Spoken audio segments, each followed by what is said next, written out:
As the next U.S. elections approach, Democrats are increasingly confident that winning back the House of Representatives is their best chance to slow down Donald Trump. Fundraising emails, campaign speeches, and cable news debates all frame the House as the critical firewall against what Democrats describe as an increasingly unchecked presidency. But behind the political messaging lies a harder truth that many voters are quietly searching for online.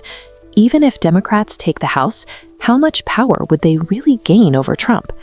Since returning to office in January, Trump has governed in a way that minimizes Congress almost entirely. He has imposed sweeping tariffs, revised them, and expanded trade restrictions by citing emergency powers granted to presidents decades ago. He has authorized military actions without explicit congressional approval and reshaped federal agencies through executive authority. Outside of tax legislation, Trump has shown little interest in passing major laws through Congress, and Republicans themselves currently lack a clear legislative agenda. That reality changes the stakes of a Democratic House win in ways that many voters do not expect. A House majority would give Democrats visibility, not control. They could hold hearings, launch investigations, and subpoena administration officials, actions that tend to dominate headlines and drive viral clips on YouTube. But investigations do not reverse policy. Deportations would continue, diversity and inclusion rollbacks would remain in place, and federal job cuts would not be undone by committee votes. Even if Democrats somehow captured both chambers of Congress, Trump's veto power would remain a nearly insurmountable barrier to legislation he opposes.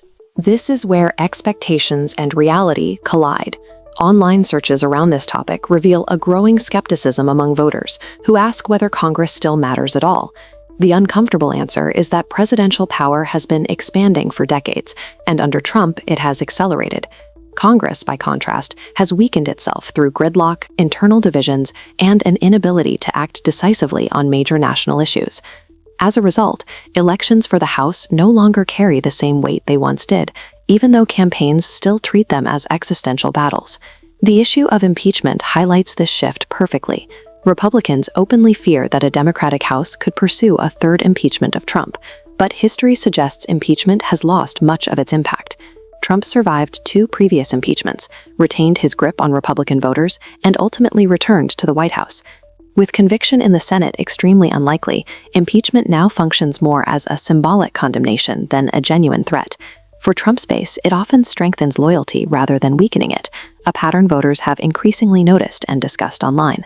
That does not mean a House win would be meaningless for Democrats.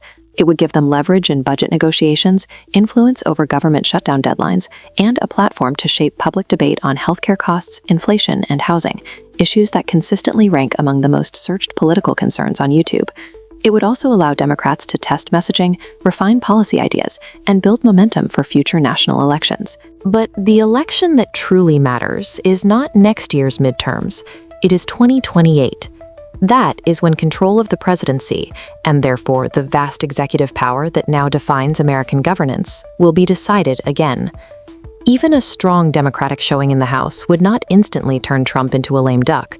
As long as he can act through executive authority and ignore congressional pressure, his presidency remains powerful, regardless of who holds the gavel. For voters, this raises a sobering question that increasingly dominates political search trends. Are elections for Congress still the main check on presidential power, or has that balance already shifted? The answer appears to be somewhere in between. A Democratic House could slow, spotlight, and scrutinize Trump, but it cannot stop him outright. The real battle over direction, power, and policy is being postponed, not resolved. In the end, Democrats' hopes rest less on what they can block in the next 2 years, and more on what they can build for the next presidential cycle. A House win may feel like momentum, accountability, and resistance, but it is not a reset. It is a pause. And in a political system where the presidency has grown stronger than ever, pauses matter far less than victories at the top.